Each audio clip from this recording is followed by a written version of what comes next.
things that you should not say to a blind person when you meet one on the street. Um, so first and foremost, we get asked a lot of questions. People are pretty surprised when they see blind people walking around, and they're even more surprised when they find out blind people actually lead lives. You know, if you can see the necklace somewhere, and it's a pretty cheap Hot Topic, something I got it from Palestine, but tricked you, because the point of this video isn't to look, it's to listen. So let's get down to business. First and foremost, questions I get asked a lot. How do blind people dream? Well, this is a very subjective question, because in my other videos I've talked about I have had vision in the past. So my brain has made memories of certain things. You can describe a person to me and my brain will form a pretty accurate image, I have to say. But it's based on the vision that I had. So yes, I do dream, and I still can see in my dreams. I kind of wish I couldn't sometimes, but they're very vivid and they're based off of my memories. However, that answer could change if you talk to somebody who has never had vision as a blind person. You know, you lose your sight, you don't lose your memories. Second question, how do you walk around? Well, besides the obvious, the white cane, you know, you've got people that use guide dogs, you've got people that use canes, you've got people that use electronic detectors on canes to tell them when the streets are close. Me personally, I am all about the white cane because, you know, while there are nothing wrong with guide dog users, I personally have a bit of a phobia associated with dogs. And I just believe the cane is a bit more reliable. You don't have to take the cane to use the bathroom every night. The cane doesn't get tired. The cane doesn't age. You know, you don't have to retire the cane. And again, these are not critiques at guide dog owners. It's just my personal preference. I have done training at centers designed to train the blind, and I trust in it. I've been trained how to cross streets, how to listen for traffic. I've been trained how to use echolocation to find a building. Let me know if you guys want to know more about the mobility of a blind person, and I'll be happy to take you guys on a tour. But the bottom line is, I trust my training. I do believe that if you were to drop me off in any metropolis around the world, so long as I can speak the language, I would enjoy the challenge of getting lost and having to find my destination. It stimulates me. I enjoy it. You know, I believe that I am just as able to get around, cross streets, use public transportation as anybody else. So people who are initially astonished by my blindness, you know, I just want them to know I'm doing the things that you do. I don't think it's very inspirational to be, you know, people say I'm an inspiration. I actually don't like that, because why is it inspiring to do the things that are expected of a human being of my age? Just because I'm blind, that gives me no reason to sit around and sulk. Third thing, education. Now, this is a big one. Okay, and I'm making a whole other video about mainstreaming versus fully blind education, because it is quite a worthy topic to listen to. However, I was educated from 6th grade to 12th grade at the School for the Blind in Virginia, Stanton, Virginia.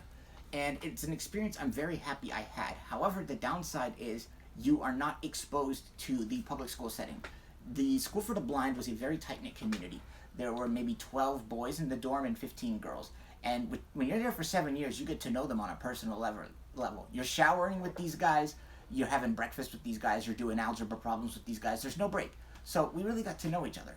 However, when I went to Northern Virginia Community College, and I was just 1 in 30 people in a class, it shocked me. I was very scared. I had a lot of anxiety because I never learned how to mainstream. The center, after the first year of Nova, helped me with that. But as far as my education, I make it work. How do I make it work? You'll have people in the class taking notes on their laptops. I do the same. You might ask, how do you use a laptop? Well, it talks to you. You know, people think about us when they're making technology, because we do talk, and we're a very loyal community. I use an iPhone just like you, probably, you know, if you're not a pleb. Voice over technology is very amazing on Apple devices. It's out of the box and it's free, and it evens the playing field. I took a lot of notes on my phone. I wrote a lot of papers using dictation on my phone. In summation, I did what I had to do to get by. And, you know, thanks to God and my abilities, I was able to graduate from the Virginia Commonwealth University with a degree in linguistics. Another thing is, do not ever walk up to a blind person, grab them, and point them in a way to go. Okay? Because let's address the situation. If I am walking somewhere downtown, if I'm going somewhere, most likely I will have known where my destination is. If I need help, I promise you I'll ask. I am not above basically waving my arms, excuse me. If you got to get attention, you do what you have to do. But please do not ever walk up and grab someone. It is very disrespectful. It breaks our concentration. And quite frankly, it's demeaning. If we're about to run into a car, by all means, save us. But if we look like we know where we're going, just say hi to us if you want to talk. But there's no need to grab us to get attention. Unfortunately, I had a French teacher in college, and this story relates to this last point I'm making. I had a French teacher in college, the sweetest old Vietnamese lady you'll ever meet.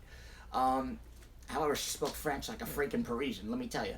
But she told me about one time she ran into a blind person on the street, and she walked up to him, and again, this lady's a sweetheart. I can't see her raising her voice higher than 10 decibels. So she's like, hey, you need some help to cross the street? And he gave her a complete tirade about how he's independent, he doesn't need her help, it's really insulting. Okay, don't do that. Don't do that. And I'm talking to blind people here. She's just trying to help, and they don't know. There are people that have gone their whole lives without seeing blind people on the street, and it's the fault of the blind people. It's because we make it that way. There's 160 million people in the world that could be considered visually impaired or legally blind, which I'll make a video discussing the differences of soon.